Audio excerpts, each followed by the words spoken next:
আসসালামু আলাইকুম এভরিওয়ান, কী অবস্থা সবার, কেমন আছেন সবাই? যেটা ভাবতেছেন, হ্যাঁ ওইটাই শীত পড়ে গেছে। এখন মস্কোতে কত ডিগ্রি টেম্পারেচার চলে জানেন?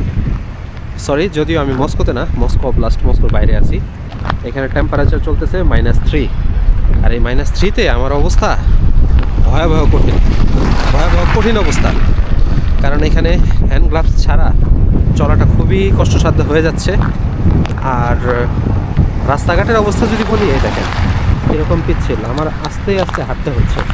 বাই এনি চান্স যদি আমি স্লিপ খাই, এই যে রাস্তার অবস্থা দেখছেন, কোনো গ্রিপ নাই, কোনো গ্রিপ কাজই করতেছে না জুতার, একদম ধীরে করে যাবে। সো চোখ কান খোলা রেখে চলতে হচ্ছে। আর দেখতেই পাচ্ছেন আমার এই মাত্র একটু পরে যেতে নিয়েছিলাম, এই যে জ্যাকেট যে নড়তেছে দেখছেন, এটা হচ্ছে বাতাসের কারণে।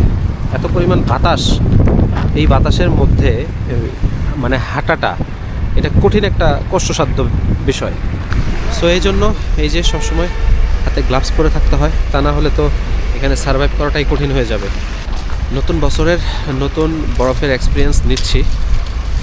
জানি না কোথাও পিচ্ছিল পড়ে যাব কি না, কারণ গতবার অনেকবার এরকম হয়েছে যে আমি রাস্তাঘাটে হাঁটতেছি, আমি পিচ্ছিল খেয়ে পড়ে গেছি। বিকজ আমরা নতুন ছিলাম, যেহেতু এটা আমার মস্কোতে তৃতীয়বারের মতো বরফের এক্সপিরিয়েন্স নেওয়া হবে।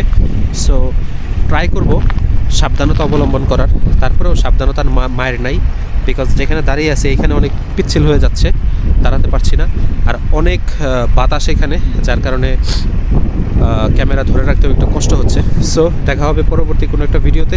টিল দেন সবাই ভালো থাকুন, সুস্থ থাকুন, দোয়া রইল আমার পক্ষ থেকে। সবাই আমার জন্য দোয়া করবেন। আল্লাহ হাফেজ।